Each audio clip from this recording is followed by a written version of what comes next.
Welcome to the 1 Million Years of Joy podcast. I'm Dr. Andrea Benaker, your host, and my intention is to inspire you to find more joy in your life through the stories from our guests and the science on joy and purpose.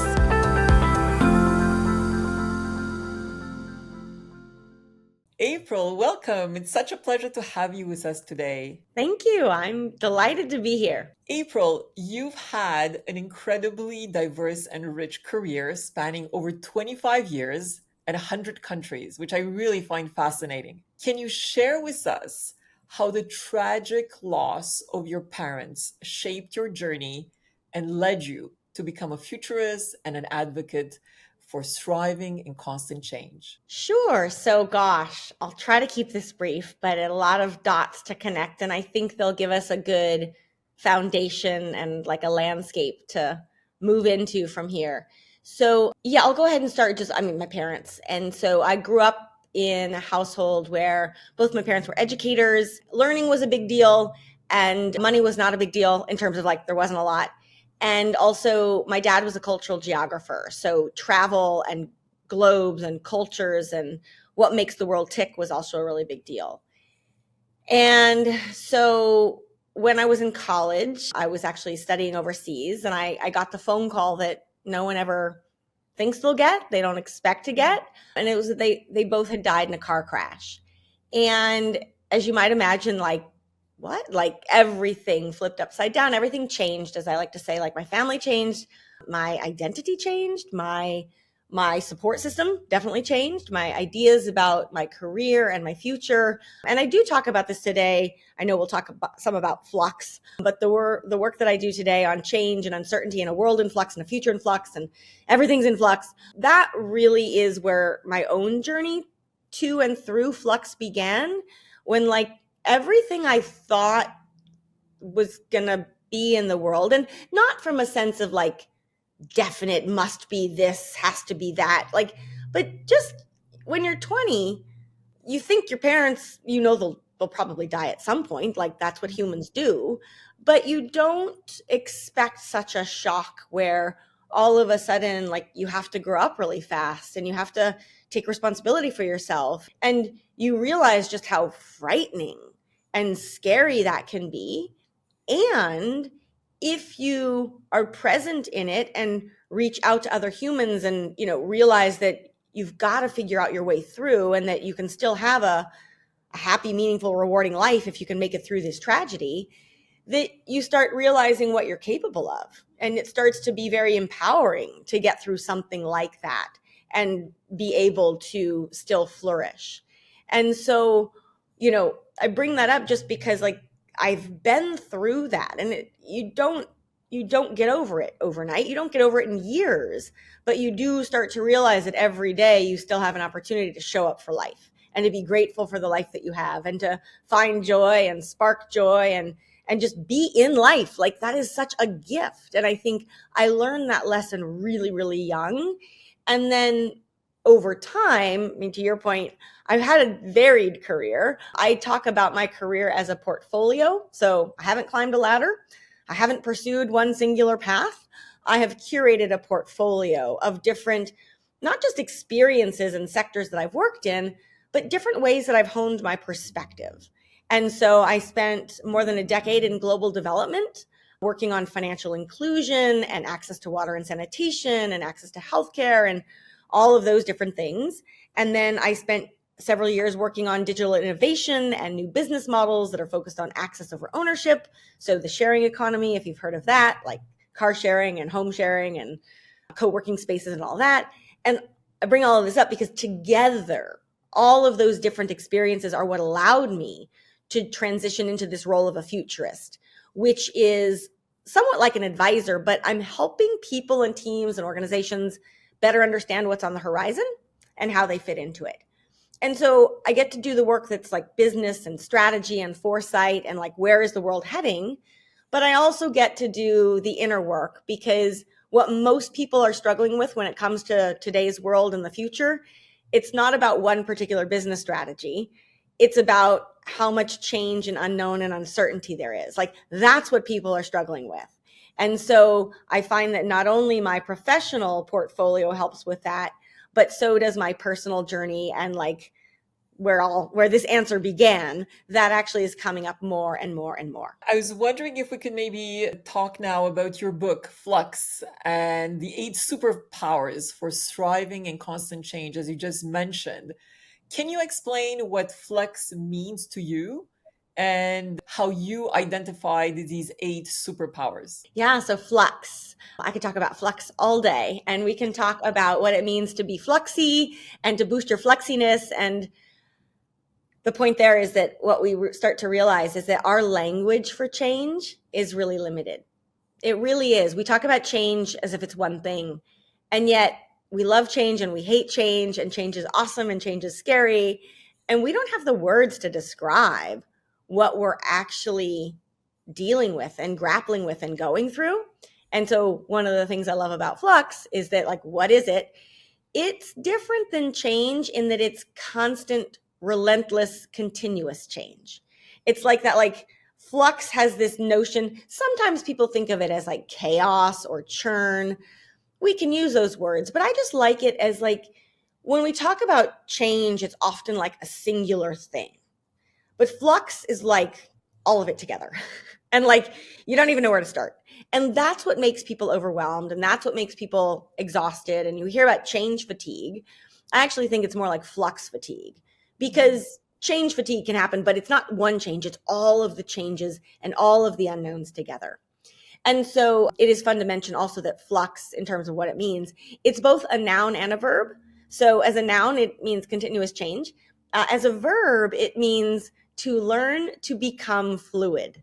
So I love that, because it's like the world is in flux and we need to learn how to flux and to just be more fluxy, which some people might say is like being resilient, being adaptable. There's a piece of it. But so much of my work, and so coming back to like these superpowers and whatnot, so much of my work is about how we see. And so I'm helping people see change differently and show up for change in a more positive, uplifting, joyful light. Not naive, not like naively like, oh, change is wonderful, if it's not, but being able to see every change, every source of unknown, every uncertainty as an opportunity for growth and for learning and for improvement. So that's kind of the core of my work, is helping people see change differently. And at the center of this work is the concept of a flux mindset. And so I'm a firm believer that we spend far too much time talking about change management, which is like, what do we do about a given change? But we don't actually spend almost any time on how we see that change and how we might be approaching that change. For example, do you see a given change from a place of hope or fear? That's not management, that's mindset. But the mindset shapes everything else. And so if we really want to do effective change management, we have to have the mindset first. So that's one piece. And then the other piece is this idea of these 8 flux superpowers. And I think of the superpowers as the skills and the practices that will help you navigate all kinds of changes better every day. And so each of the superpowers is related to a subtopic of flux and change, like the pace of change, lack of control, the role of trust. And so each of those kind of digs into a different element of how we can show up for change better. And actually, you asked, how did I come up with these?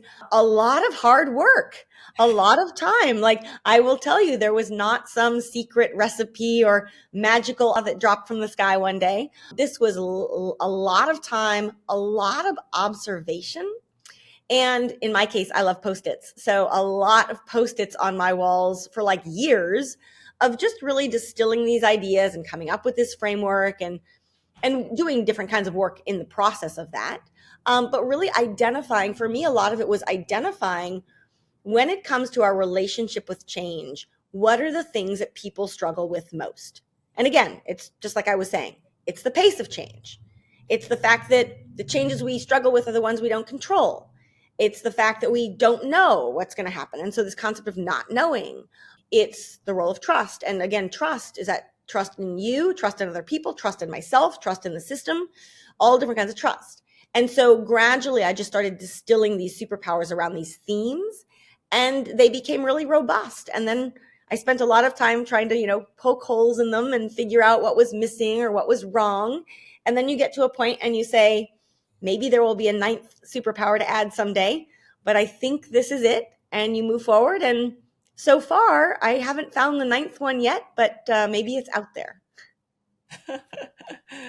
I love that. So, in practical terms, if a leader, an individual is looking into elevating their tolerance for uncertainty and for embracing change, can you share one or two concepts that they can actually begin implementing right away and propel them really to the next level so you can take away that fear and actually look forward to change with more excitement? Yeah, and I hope I don't disappoint here, because what I have to tell you is that for most people, and again, I've been researching and observing and digging into this for a long time, most people haven't really thought that much. They haven't been given the opportunity. So it's not a criticism. It's totally normal for the world we live in today that people would not have given that much thought to their relationship to change. So they wouldn't have done like an inventory of which changes they loved and which changes they hated and what kinds of experiences trigger them. Like, we don't have time for this today. Like everyone's just kind of going through their day. And I bring this up because before we get to like, what do I do to implement? We have to build our awareness. We have to actually understand our current relationship to change so that we can better understand how we're going to improve it. And so the improvement is where the implementation happens. And that's not that that's the easy part, but that's when things get, that's much easier than actually being willing to look within and identify, like, where does my relationship to change come from?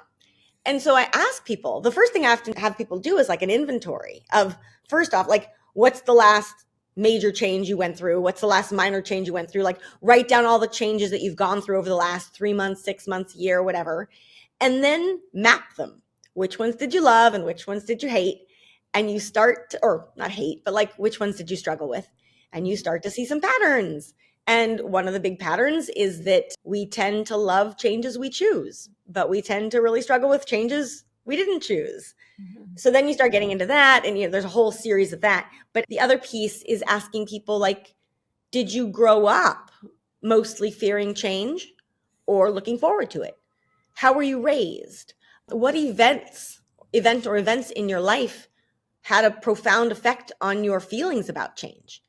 And I'm not a therapist. This isn't woo-woo. This is a question we all need to better understand, because a lot of how you relate to change as an adult actually goes back to childhood. So something like you were a child and your parents divorced. That's a big change. A lot of children never necessarily process that change in a holistic way. And again, that's not a criticism. It's happened to a lot of people, but their ability to deal with that change continues to show up. Another one, in a fun light, kids who moved a lot and went to a bunch of different schools, like, they had constant change. Now, they might not have enjoyed it as a child, but I can tell you that as an adult, kids who moved a lot, they have a change muscle that's a little stronger because they were constantly encountering new things, and none of those changes did they control, right? So back to your original question, like, that's the first thing we've got to do. And there is a piece of implementation around that. But the number one thing that people need to start by doing is understanding their relationship to change and where it comes from and where they're struggling with it. Because everyone is different. We've all had different life experiences, different backgrounds. Everyone is struggling with change in some way, but not necessarily in the same way. And so what I want to do with people is, like, meet them where they are, figure out what's going to be most helpful to them. But I don't know what that will be unless and until they've actually done a bit of that awareness work. Does that make sense? Yes, absolutely. And I love what you have shared. It's very, very powerful. Mm-hmm. And it also starts with us even having the self-awareness of our emotions, because some people even struggle to even label the emotions that they're feeling, both positive and negative, right? So I think it goes hand in hand with what you just described. Yeah. Because And sometimes, there's a very thin line between excitement and fear. And we need to also expand our vocabulary and our awareness in that area as well. you're totally right. And also understanding that for fear and excitement to coexist is totally natural. It's normal. We're often taught, like socialized, to believe that something is either A or B. It can't be both. And there's another book Wendy Smith has written about both and thinking, and that it's not either or. And that also so this is going deeper into the body of my work, but the words we use to describe change and our relationship to change, the very same thing that can make us happy a change that can make us happy on day one can make us really sad, 2 weeks later, in terms of we thought it was one thing, but it's not, or something that changed again. Like all of that. And again, just coming to grips with what triggers us. And I'm not concerned at all about the changes that make us happy. That is all upside, right? The changes we choose, you get a new job, you're in a new relationship, you get a new haircut. Those are all upside. That's easy. It's the changes that we didn't see coming, the changes that we don't control, the changes that disrupt your plans, the changes where you're like, that wasn't what I wanted to do. That's a moment in which we all have capacity to grow. And what I love about this, particularly because every single day we're going to be dealing with more changes. And again, you can think personal, professional, organizational, societal, like all these different kinds of change. Every day gives us multiple opportunities to improve how we show up. And so for me, it is true. A lot of people, we haven't done this inner work, but the moment you start doing it, it's not rocket science. Like this isn't hard in terms of you don't have to learn any equations. You don't need an app. It doesn't cost you anything. You're just doing some like inner reflection and piecing together your story, which is incredibly empowering because that gives you a foundation on which you can improve every single day, because every single day is going to give you lots of opportunities, lots of changes for you to practice. Yes. And I think to build on what you just shared, it's also important to not consider ourselves a victim of a situation, particularly when those unwanted changes or those surprises emerge in our life that we do not control or do not necessarily desire. The worst thing that we can do is actually to consider ourselves a victim of the situation. And how can we pick ourselves up and find the strengths to say, what am I learning from the situation and how can I move forward despite the devastation, the challenge, or whatever emotions we may be feeling? That resonates with me a lot. And it's interesting because on the one hand, I will not discount for a minute that like things happen to people that should never happen. People treat people ways that they should never treat them. Like bad things happen. And some of those things I think we can learn to improve. We can have some foresight into like, how do we make sure that such things don't happen again? But like even more common is like bad stuff's going to happen to us.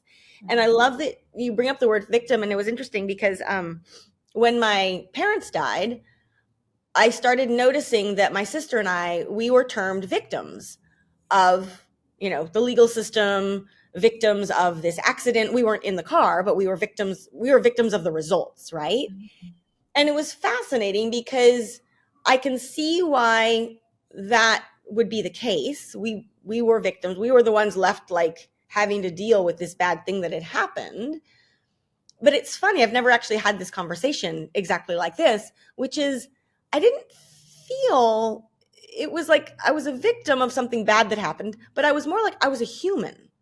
I was a human that was having to adapt and see and move through something really bad.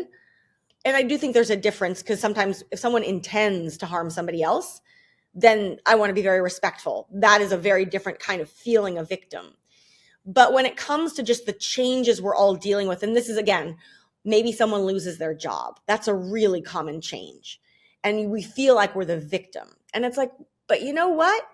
Throughout time immemorial, people have found ways to work and lost ways to work.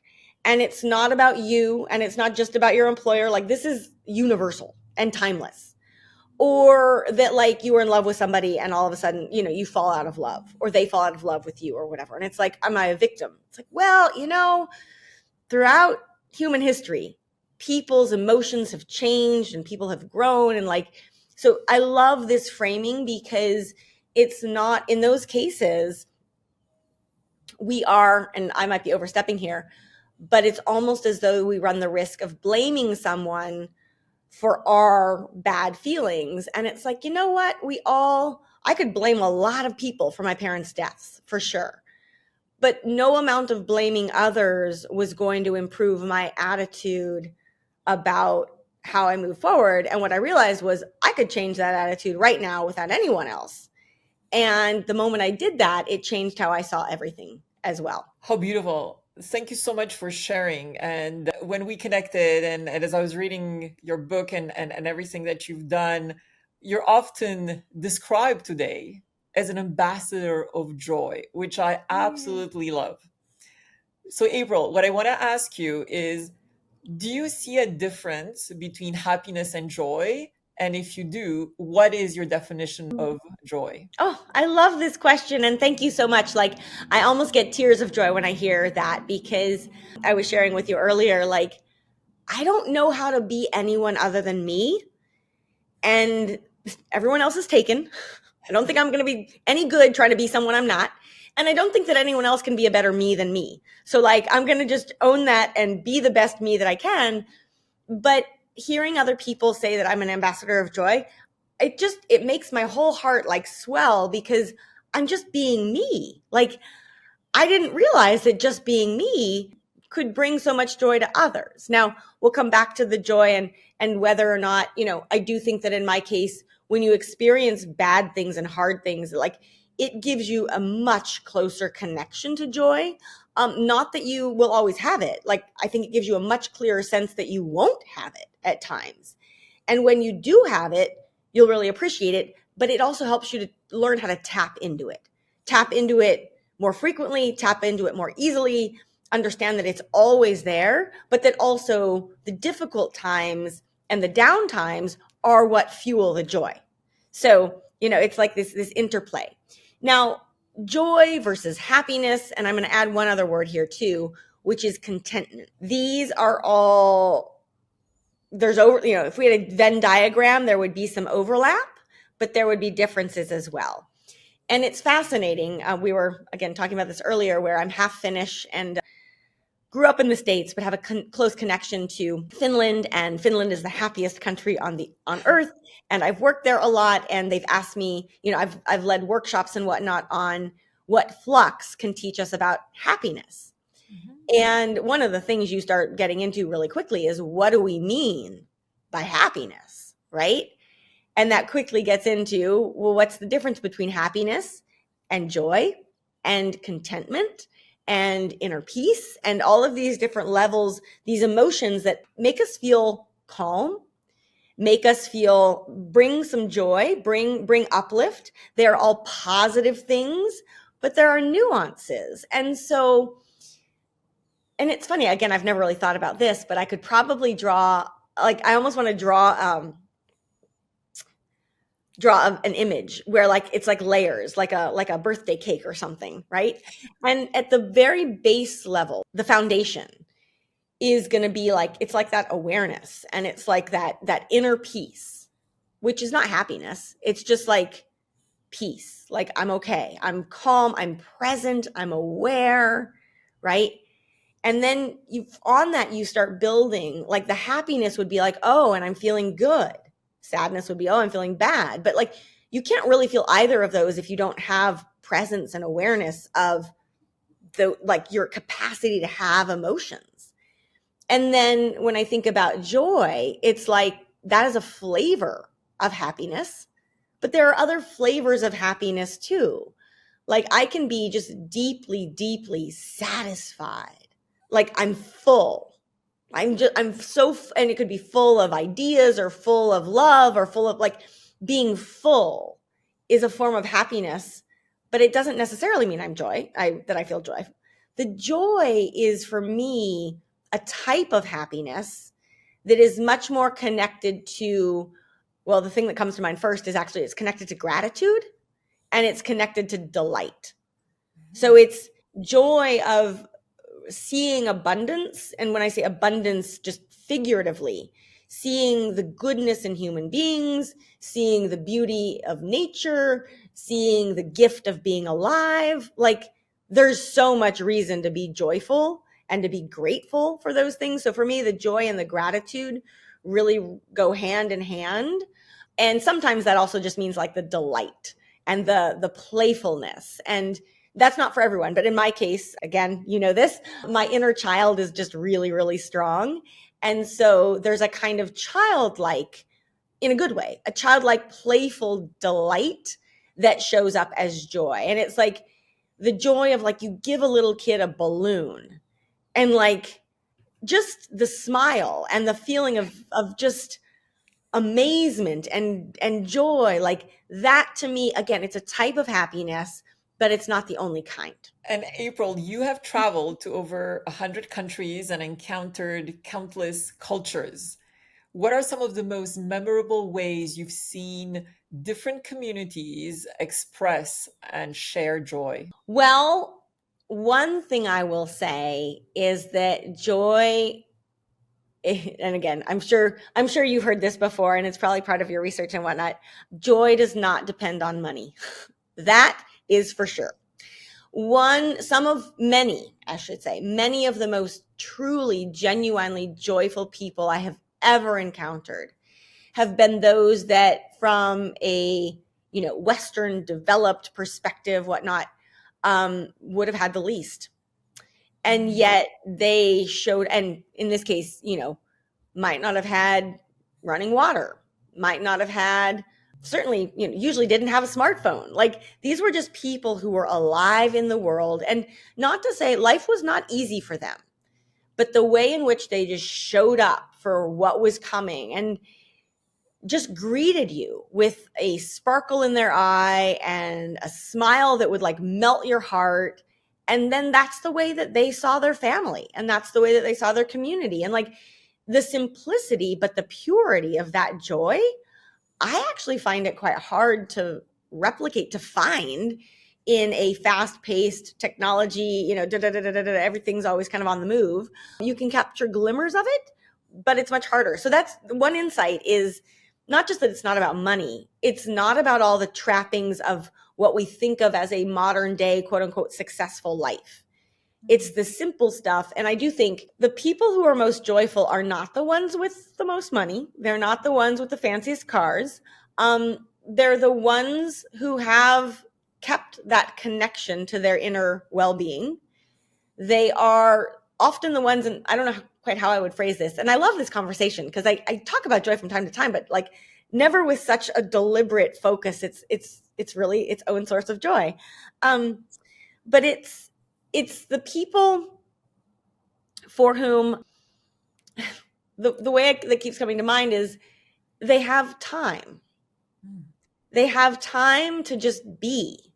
And they have time, like, it doesn't take that much effort to smile, but you need to be aware of it. Like, you take time to smile, you take time to greet someone, you take time to just like cherish. I mean, a big one is like noticing how beautiful nature is. It takes time to get to nature. So that's where I've seen the greatest source of joy. And obviously, this almost goes without saying, younger children have joy. And we were talking about this, like, when does it happen that we start to stamp out the joy and the curiosity in children? And we could probably talk for a whole nother hour just on that one topic, but children have it.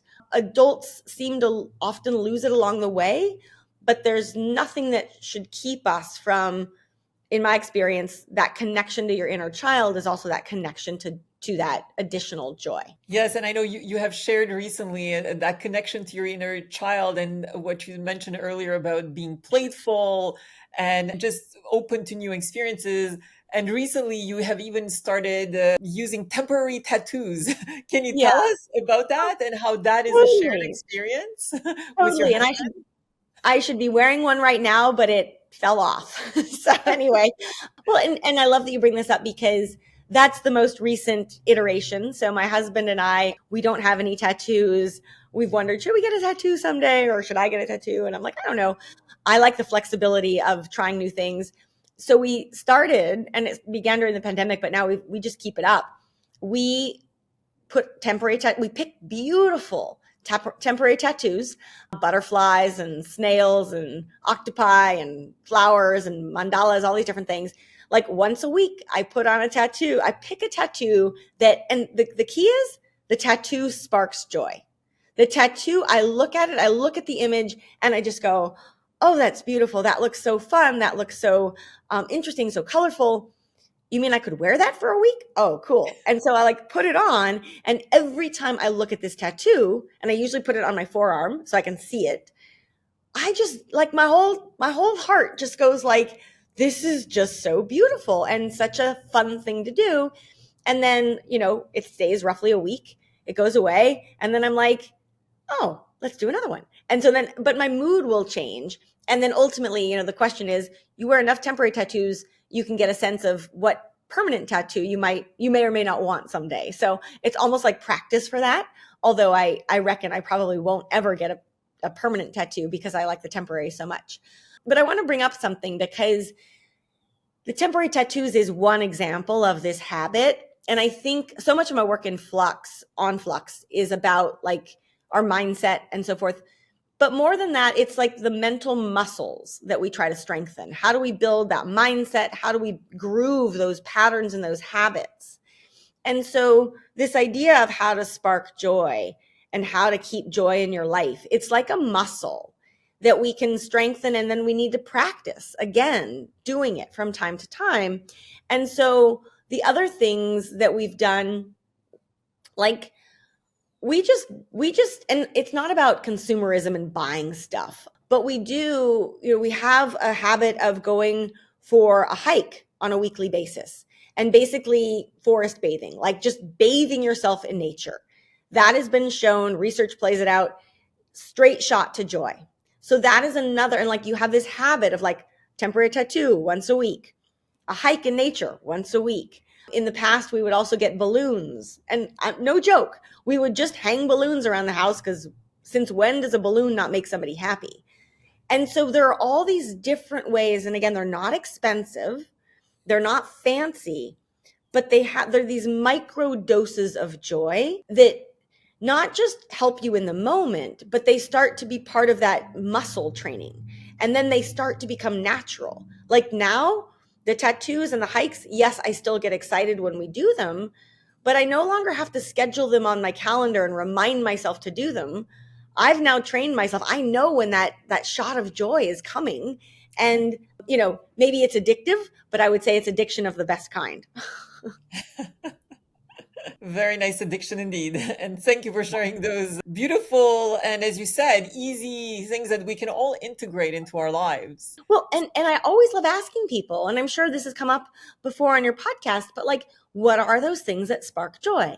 Now, I know for a lot of people, if there's any one thing that other people have told me that sparks joy for them, that not that it doesn't for me, but it's not as big of a deal, it's just music. Like music. People just love, it's like sparking joy. Okay, so making time for that. For other people, it's playing with animals. Okay, like, and again, like these are easy things to do. And so I love asking people, what are those things that spark joy for you? And what are the ones that can be done most easily? What are the things that are most accessible? Because the moment you make something easy, you're more inclined to do it. Absolutely. As you look ahead, what excites you the most about the future as a futurist?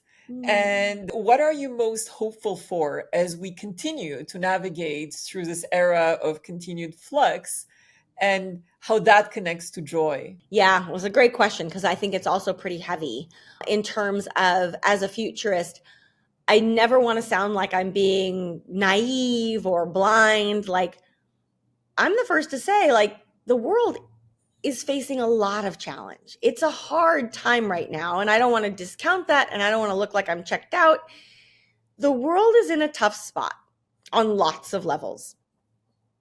And we still have a choice for how we want to show up for that. If we need to find solutions to everything from mental health to climate to geopolitics, like you name it, we need to work on these challenges.